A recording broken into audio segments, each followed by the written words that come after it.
পুরীর জগন্নাথ মন্দিরের ধ্বজা নিয়ে উড়ে গেল ঈগল। সত্যি হলো বহু যুগ আগে করে যাওয়া মালিকা গ্রন্থের ভবিষ্যৎবাণী। তবে কি সত্যি নেমে আসছে বড় কোনো বিপদ? ঠিক কি বলা হয়েছিল ভবিষ্য মালিকা গ্রন্থে? জানলে হা হয়ে যাবেন। পুরীর জগন্নাথ মন্দির, যেখানে প্রতিদিন পবিত্র পতাকা ওড়ে দেবতার নির্দেশে, সেখানে ঘটল এক শিউরে ওঠা ঘটনা। হঠাৎ এক বিশাল ঈগল আকাশ থেকে নেমে এসে মন্দিরের পতাকা নিয়ে উড়ে গেল। শাস্ত্র বলে পতাকার পতন দেবতার অসন্তোষের প্রতীক। এই প্রসঙ্গে জানিয়ে রাখি, ভবিষ্য মালিকা বহু শতাব্দী আগে জানিয়ে গিয়েছিল, যবে পতাকা পতনে বাজে শঙ্খ, ঈগল ন্যায় লুপ্ত ধ্বজা অভঙ্গ, দেবালয়ে অস্থির হয় বায়ু, বিশ্বে চলিবে ক্রান্তিকালু।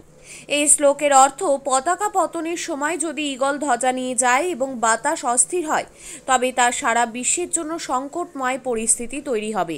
এটা গোটা বিশ্বের জন্য অশুভ সময় হিসেবে ধরা হয়। আর সেই শ্লোকের প্রতিটি চিহ্ন মিলল বাস্তবে। ঈগল, পতাকা, বাতাসের অস্থিরতা সবই হুবহু মিলে গেল।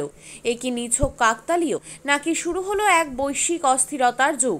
আপনারা সবাই নিশ্চয়ই ইতিমধ্যে জেনে গেছেন, ওড়িশার শ্রী জগন্নাথ মন্দিরে এক বিরল দৃশ্য দেখা গেছে। মন্দিরের পবিত্র ধ্বজা, যা কিনা প্রতিদিন বিশেষ নিয়মে বদলানো হয় এবং দেবতাদের এক গুরুত্বপূর্ণ প্রতীক হিসেবে দেখা হয়, হঠাৎ একটি ঈগল পাখি এসে ছিঁড়ে নিয়ে যায় আকাশে। উপস্থিত ভক্ত এবং সেবায়েতরা এই ঘটনাকে খুবই অলৌকিক এবং অশুভ হিসেবে দেখছেন। পতাকা ছেঁড়া বা পতনকে শাস্ত্রে সর্বদা